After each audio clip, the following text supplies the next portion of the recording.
laying off in the elementary schools the PE specialists, the music specialists.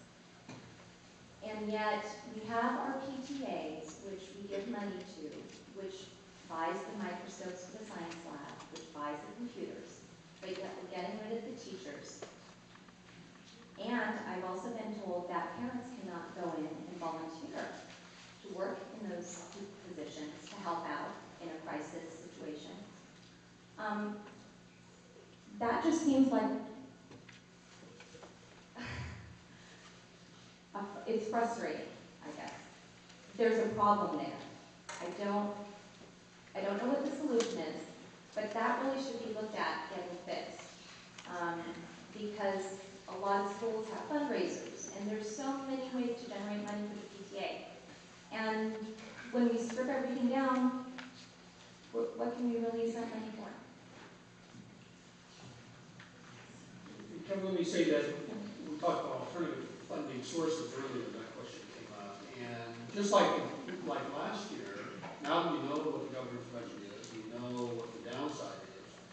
We can entertain that effort in the community to do a community-wide fundraiser. The I Love Pleasant Schools program last year, over a very short timeline, starting after June, raised $460,000, and so that is something that we would want to pursue and support as we go along.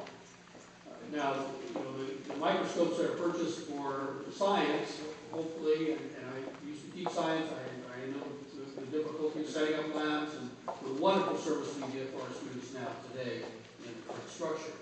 Those materials are still available to the classroom teachers if, in fact, we have to do away with the specialists.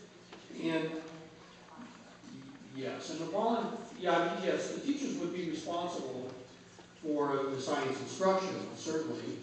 They would not benefit. They wouldn't have a shared responsibility with the science teachers, and wouldn't have that lab experience to really round out their education in the areas of science. It would be not something you would want to do, but something we may have to do in the final analysis. I want to say about the volunteer issue. The problem with having parents come in and teach a class, we have credentialing issues, we have liability issues, we have all kinds of issues with parents coming in. They can come in with a certificated teacher. We welcome them to come in and work with a certificated teacher. But just to come in and cover a class because the certificated teacher is no longer there,